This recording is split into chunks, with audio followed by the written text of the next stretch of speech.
சட்டப்பேரவையில் இயற்றி அனுப்பிய மசோதாக்களை கிடப்பில் போட்டுள்ளதாக ஆளுநருக்கு எதிராக தமிழ்நாடு அரசு தொடர்ந்த வழக்கில் தற்போது தீர்ப்பு வாசிக்கப்பட்டு வருகிறது.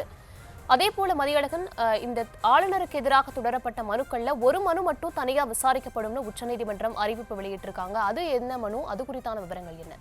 அதாவது தமிழ்நாடு அரசை பொறுத்த வரைக்கும் பொதுவாக சேர்த்துதான் பல்வேறு மனுக்களாக தாக்கல் செய்யப்பட்டிருந்தன. அதாவது ஏற்கனவே இது போன்ற வழக்கில் ஒரு மனுவும் நிலையில் இருக்கிறது. அந்த 2023ஆம் ஆண்டு தொடரப்பட்ட வழக்கு.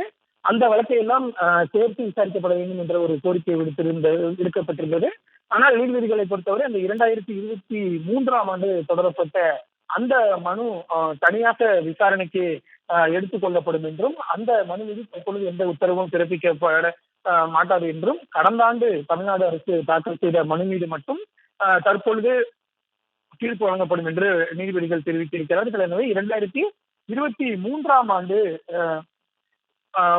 தமிழ்நாடு அரசு தாக்கல் செய்த அந்த மனு மீது தற்பொழுது எந்த உத்தரவும் பிறப்பிக்க முடியாது என்றும், அது தனியாக விசாரிக்கப்படும் என்றும் தெரிவிக்கப்பட்டிருக்கிறது. மேலும் இந்த தீர்ப்பின் பொழுது நீதிபதிகள் பல்வேறு கேள்விகளை எழுப்பி இருக்கிறார்கள். அதாவது ஒரு மசோதாவை என்ன மாதிரியான நிலையில் அதற்கு ஒப்புதல் கொடுக்காமல் குடியரசுத் தலைவர் நிறுத்தி வைக்க முடியும்?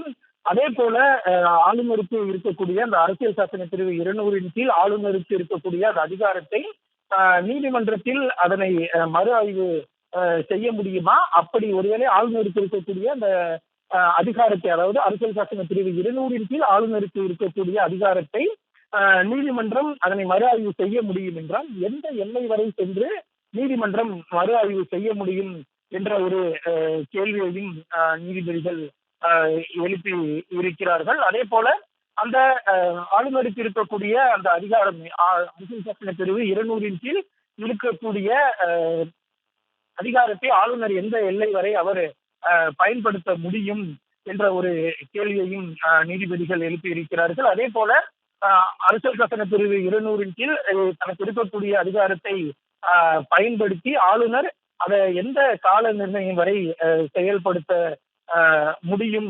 அதே போல ஆளுநருக்கு, அதாவது இந்த ஒரு மசோதா மீது ஒப்புதல் அளிப்பதற்கு ஆளுநருக்கு என்று எந்த விதமான கால நிர்ணயம் கிடையாது. இத்தனை மாதத்திற்குள்ளோ அல்லது வருடங்களுக்குள்ளோ ஆளுநர் ஒப்புதல் அளிக்க வேண்டும் என்ற கால நிர்ணயம் எதுவும் கிடையாது. இது போன்ற ஒரு சூழலில் இந்த குறிப்பிட்ட காலத்திற்குள் அல்லது மாதங்களுக்குள், வருடத்திற்குள் ஆளுநர் ஒரு மசோதா மீது முடிவு எடுக்க வேண்டும் என்று நீதிமன்றம் கால நிர்ணயம் செய்ய முடியுமா என்ற ஒரு கேள்வியையும் நீதிபதிகள் எழுப்பி இருக்கிறார்கள்.